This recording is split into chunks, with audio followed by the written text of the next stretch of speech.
All right, so my name is Jordan Jensen. Come from a small town called Raymond, just a little bit west of here, south of Lethbridge, and I grew up on a farm, mixed operation. We had a few hundred head of beef cattle and some different forage and cereal crops that we produced.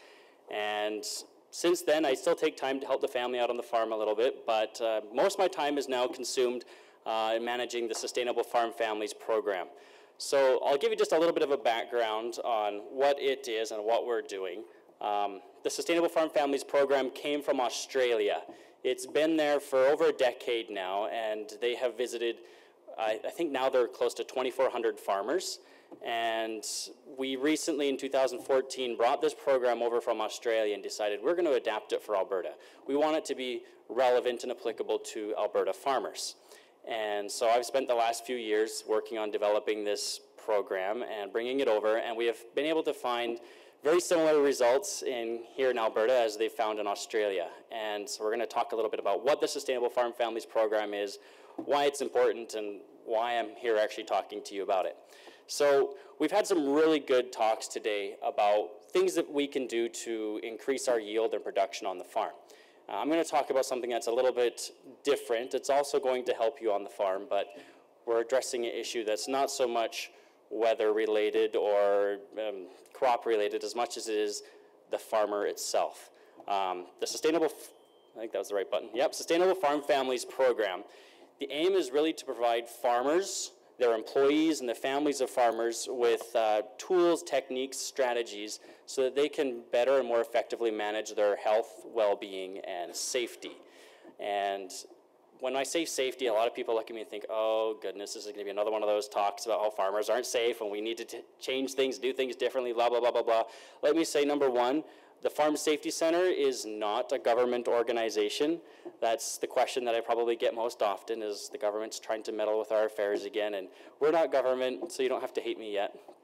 And the Farm Safety Center has been around for 20 years now, and we have two different programs, one that goes to kindergarten through grade 6, and it's called Safety Smart. Some of your children, or even some of you, may have had it while you were in school, and the Sustainable Farm Families program.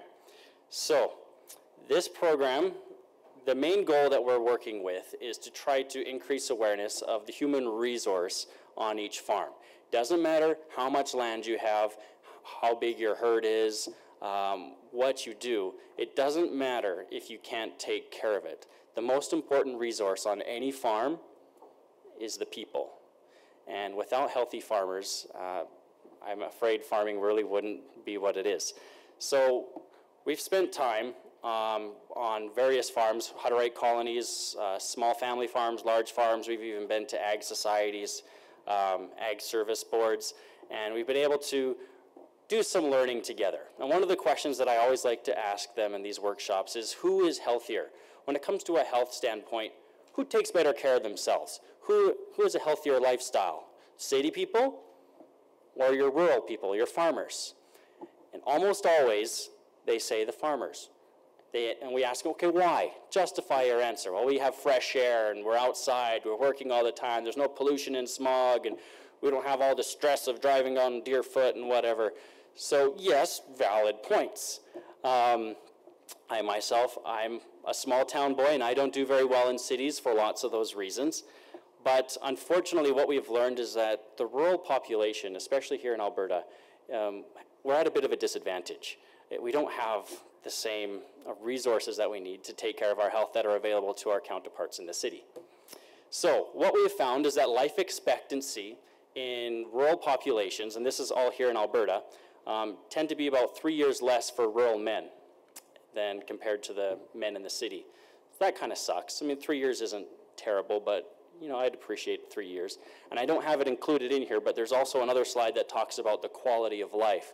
So quality of life tends to deteriorate quite quickly for farmers than it does for city people. So they may live a little bit longer, but they're also living a little bit healthier. They're not in wheelchairs, they're not disabled, they're not suffering from the same challenges that lots of us rural people tend to find.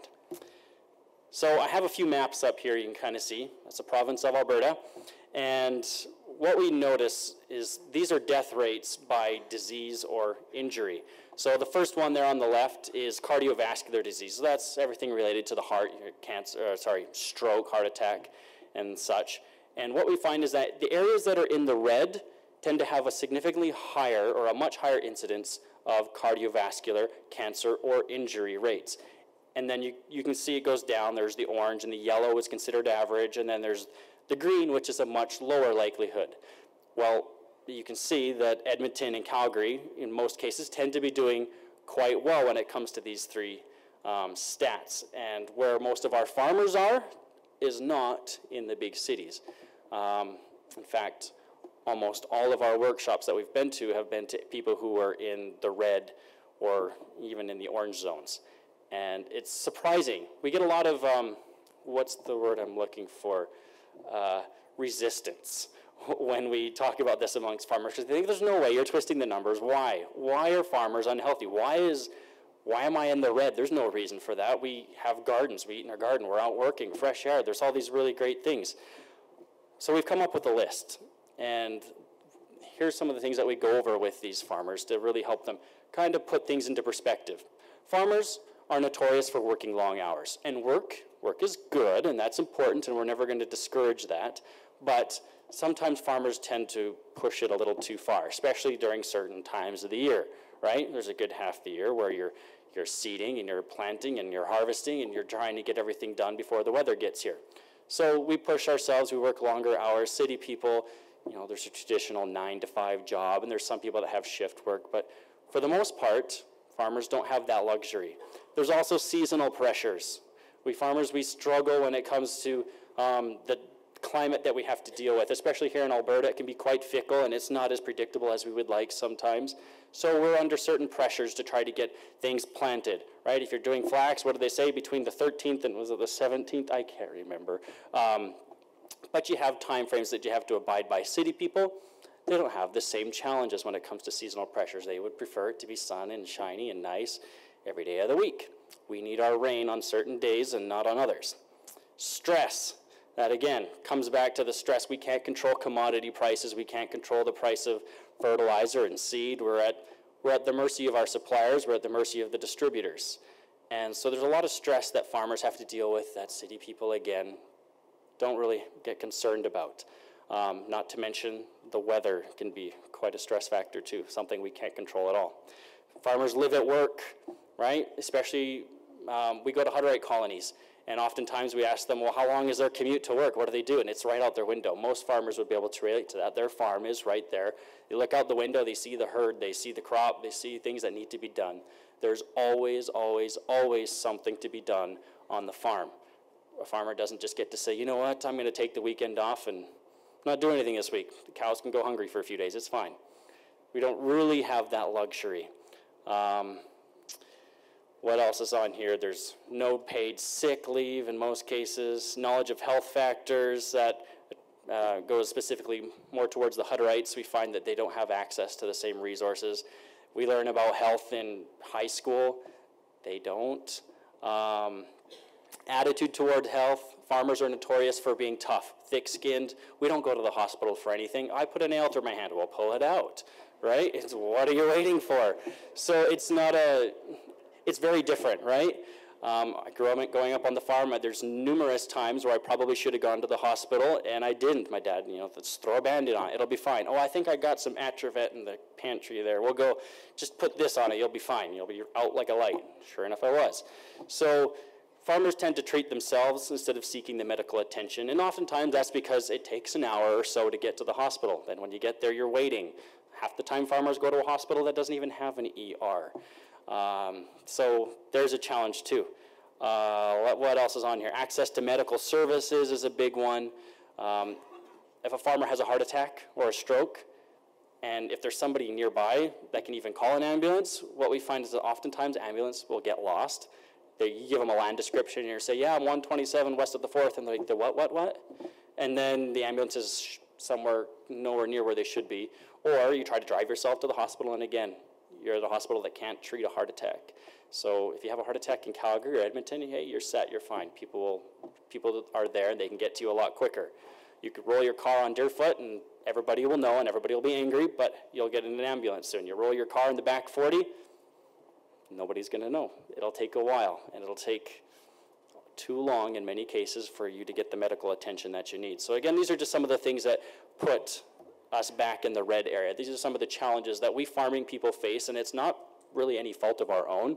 This is just the nature of the lifestyle and the world that we live in for agriculture. Again, commodity prices. Age of farmers is rising. Yeah, the average age of farmers in Alberta right now is 55, and that's not very typical for many industries. Okay, so you're looking at the same thing I am. Good. We have, this is a little map of some of the workshops that we've done in Alberta so far, and to date, this has been, it's a little outdated. We've done a few more since I put this together, but we're going to be close to 36 workshops by the end of March, and going to be close to 600 farmers having gone through it. So this just shows kind of where we started. We started down in the south, word spread, we started going a little bit further north. The farthest north we've been is an hour and a half north of Grand Prairie, out at, I think it's Birch Hills Colony. At each of these workshops, we aim to have anywhere from 10 to 25 people at a workshop. So keep in mind that this is not, we couldn't call a group like this a workshop. We wouldn't be able to do it. So small groups, usually they're commodity based in some instances. So we've done a few workshops with potato growers, where the Potato Growers Association says, you know what, this is a useful program. We want to offer this for our members. So the potato growers will host a workshop, and sometimes it's the beef producers, or we'll go to a family farm. Nelson Family Ranches was a great one we just had on Monday.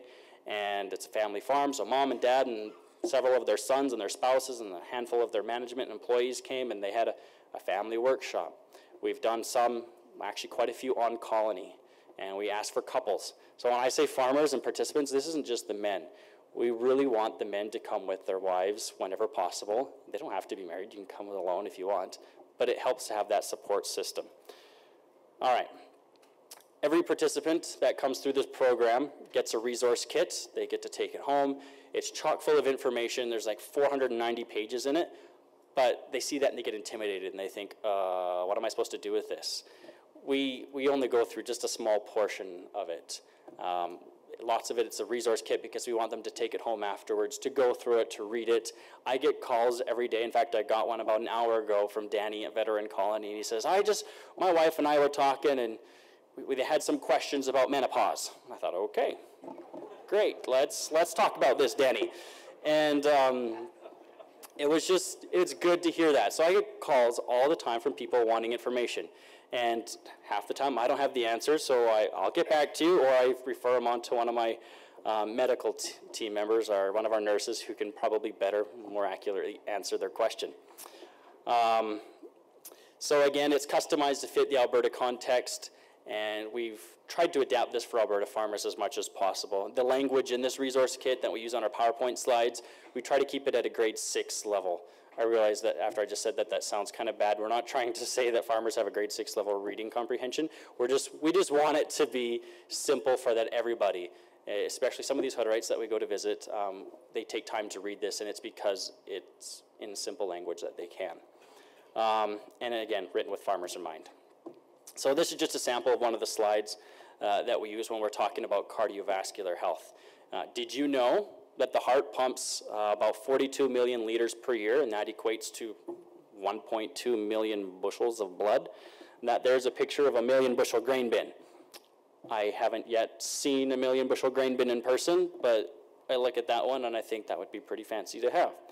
And we try to relate all this back to the farmer. We want them to be able to make the connection, understand, wow, I've only got this one heart and it does that every day. How many pumps do you have on your farm, right? How often do you have to do maintenance for it? Well, when was the last time you did maintenance on your heart? Light bulb, they get it. So we try to make things simple. We try to tie it back to them and relate it to farmers as well. Another key thing I probably should have mentioned earlier is everybody on our Sustainable Farm Families team comes from a farming background. And that's one of the prerequisites. You can't stand up in front of farmers and talk to them about their lifestyle and what they need to do unless you're able to relate to them and have at least a rudimentary understanding of agriculture in Alberta. So that's one of the things that we found has been key to our success. Some of the activities that we go through in these workshops, personal health assessments. These are one of the things that people tend to like the most. They show up and they're a little bit surprised. They're thinking, wait, why are there nurses? Why are you in scrubs? Why do you want my blood? Well, what's the Farm Safety Center doing with nurses and health assessments? Well, it ties back to that most important resource on every farm is the farmer. So we're going to help them take care of themselves. So we give them a snapshot of their current health status through the health assessments. There's peer-to-peer sharing, so small groups, they're talking about these different topics. Group activities, there's various ones. Label reading, so we practice how to read labels, pick out some of the marketing gimmicks that lots of us fall victim to. We've even sometimes done a supermarket tour where we'll go to the grocery store and we'll have them pick out some of their favorite things and we'll compare and contrast and help them identify what's good, what's bad, what's the better purchase here. If you want to improve your diet and increase your fiber in consumption, which one should you go with? And then again, personal action planning is the last thing. So we're giving them all this information. We want them to set goals and make a plan. And what am I going to do between now and next year to accomplish this? So next one, that button didn't work. There we go. Okay, so as the health assessments, this is just a sample of what we try to collect, and you can't really see it up there, but we do a full body composition that tells them about their body weight, muscle mass, bone mass, metabolic age, which is on the next slide. We check their oxygen saturation, blood sugar, or HbA1c, which again is testing for diabetes. And you'd be surprised how many people we find that are pre-diabetic. They had no idea. Blood pressure, cholesterol, respiratory assessment, sight assessment, and a hearing assessment. And this just breaks down some of the things that we go through with the scale. So it measures, of course, their weight and body fat, visceral fat. That's one of the more important things that we like to talk about. Visceral fat is the danger fat. That's the stuff that's squeezing on your heart and your other organs. It makes it work harder, puts extra stress on your body. It's not good. It's the worst type of fat to have, and it kind of tends to be here in the abdomen region. The fat that we have on our butt and anywhere else, really, it might not be flattering or attractive, but it's just extra storage, and it's not really doing a lot of harm. But the visceral fat is. And so we're able to show them how much visceral fat they have, and we're able to talk about its effect on the body. So you see up there it says metabolic age. Oftentimes somebody will stand on that scale. We'll say that you're a 40-year-old male. They'll stand on the scale, and they'll say you've got your visceral fat rating of 22, and your metabolic age is 65, and people panic, and they think, I'm only 40 years old. Why am I metabolically 65 years old? What's the problem? So we address that. We talk about what causes that, what things people can do to improve that. And again, this whole health assessment process is tied back to them needing to take care of the most important resource on the farm.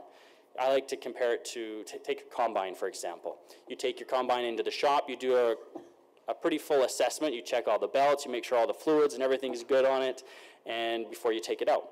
Well, we need to do the same thing with our bodies once in a while, and we don't need to just wait until something's broken to fix it.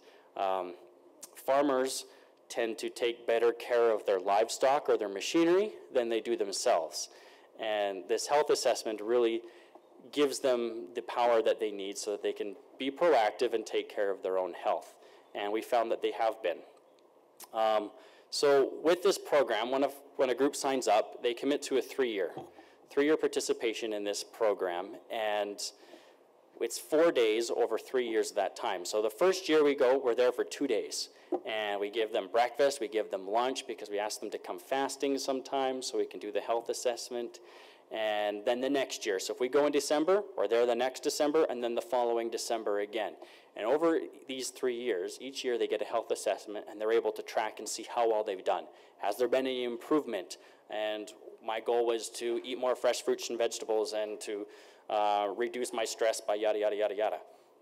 So we measure that. We give them an opportunity to report. And what we've been finding is that people have been making improvements from year to year.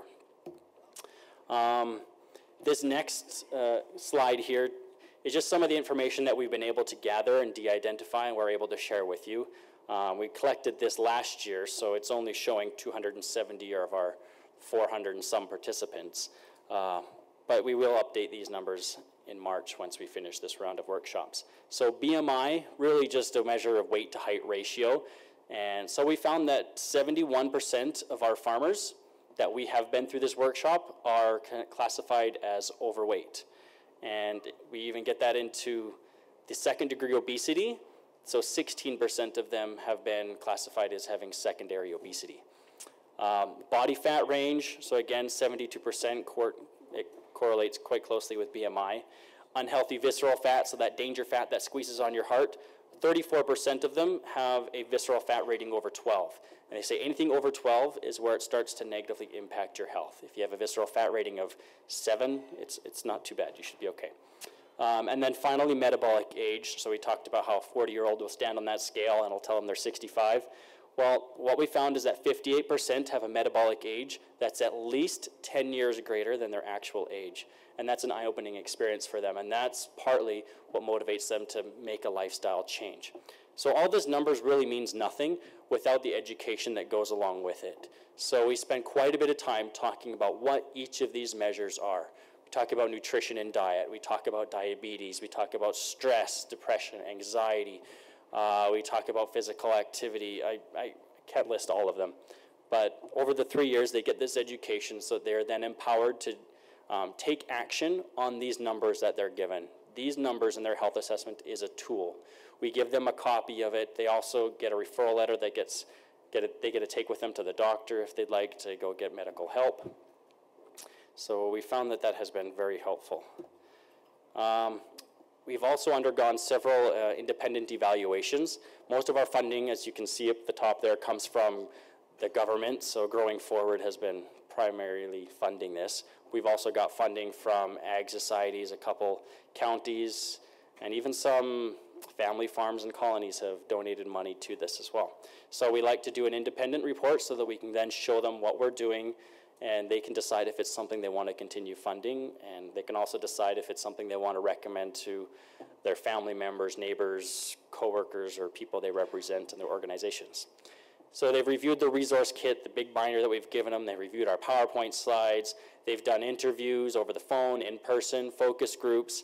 And what they have found is that number one, we have been able to successfully adapt the program from Australia without changing anything critical and losing some of the important stuff. So we've maintained theoretical congruence, which is just a fancy word for saying it's still good and approved. The next one is perceived value of workshops. So as you'll see here, every participant is given an opportunity to answer how they feel the workshop was. And this is done anonymously and privately, so we don't have any sort of influence on it. And we found that I think the average there was 98% of them felt that the workshop was a good value of time, that it was worthwhile. And I like that quote down there at the bottom, we'd be stupid not to go to year 3. So that just means to complete the full 3 years of the program. And you also see in each of these graphs, you'll see a cohort 1, cohort 2, cohort 3. That's just how we differentiate groups. Cohort 1 was our first group of guinea pigs that tried it out, and then 2 and 3 and so on and so forth. All right, the perceived value of the physical assessments. Again, you can see it's rated very highly, and farmers tend to get it. You see some of those quotes on the side, and we oftentimes find that they're reluctant when they show up to the workshop at first thinking, I don't know why I'm here, or I'm here because my wife made me, or because my boss told me to, or whatever. But by the end of it, they're always quite appreciative, and they're surprised and thinking, you know what, I'm glad I was here.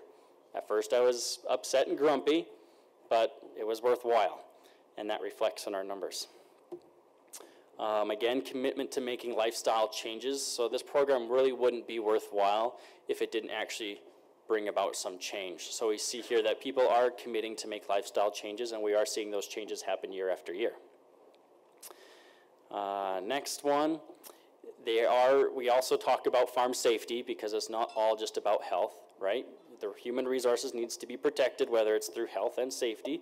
And we like to use a little quote or a slogan and say, it doesn't matter if you lose your leg in a grain auger or to diabetes. Ultimately, it's going to have the same impact on your farm.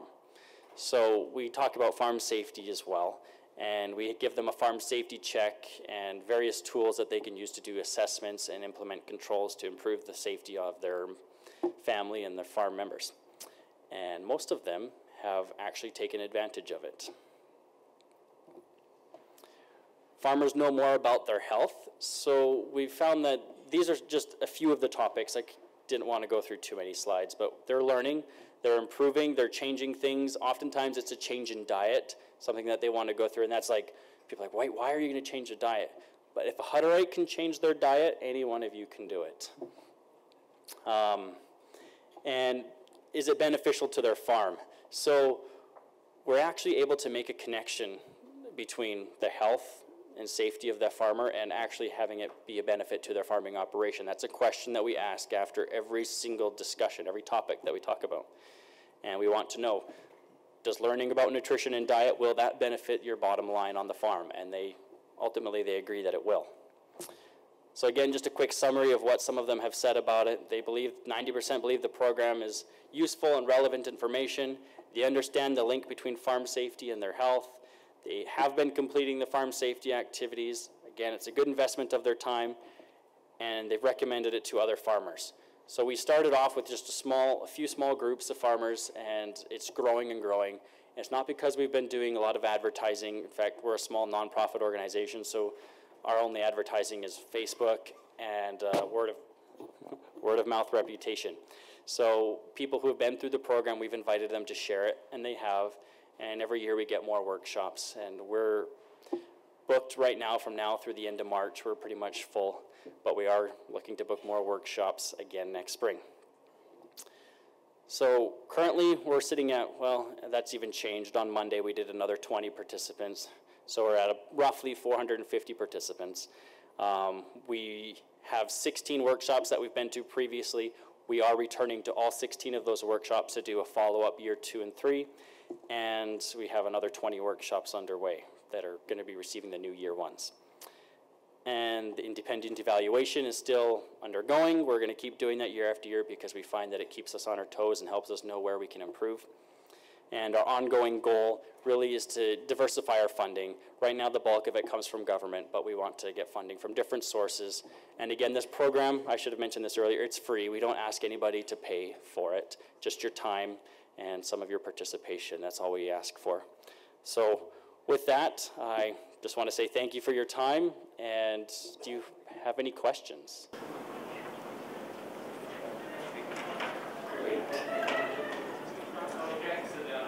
I know. If there'll be a question, you just have to play. I'll ask you a question. Sure. How long does the workshop last? So for the most of you here, a workshop, first day, we usually start between 7 and 7:30 in the morning. We do your health assessment very first thing, and then you get breakfast as soon as that's done, and then we're usually done by 4 o'clock in the afternoon. The year 1 workshop is longer, so sometimes it takes 2 days, and it really depends what you want to do. Some people will do 2 half days. Some people will do a half day and then a full day. Just kind of depends on the size of the group and how many questions you have. Hutterites get a little bit smaller workshop because we're right there, but for the most part, each year it's 1 day.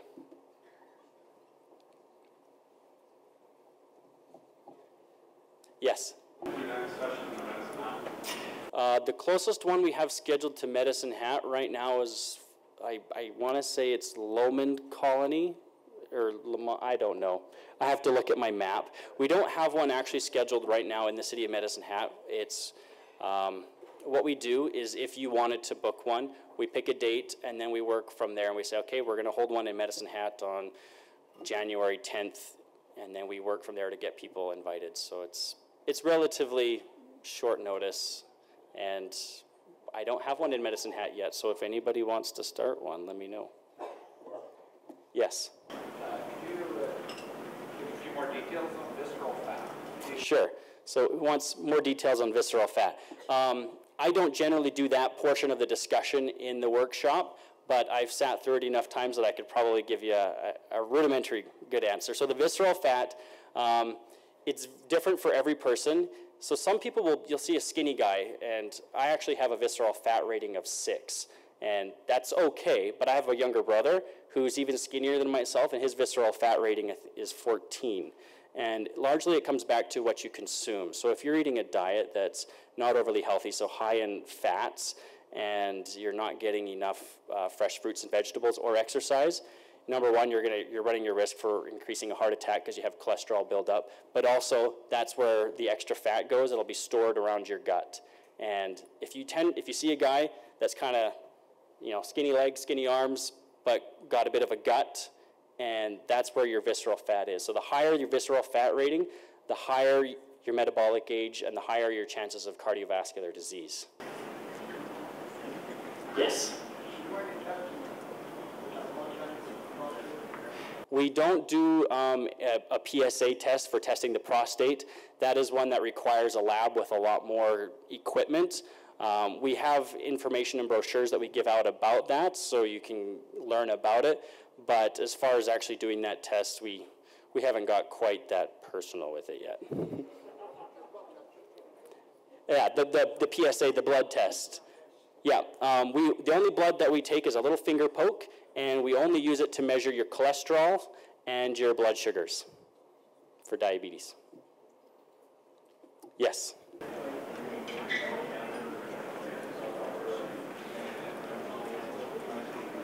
So the question is there a link to cancer and the chemicals and stuff in southern Alberta?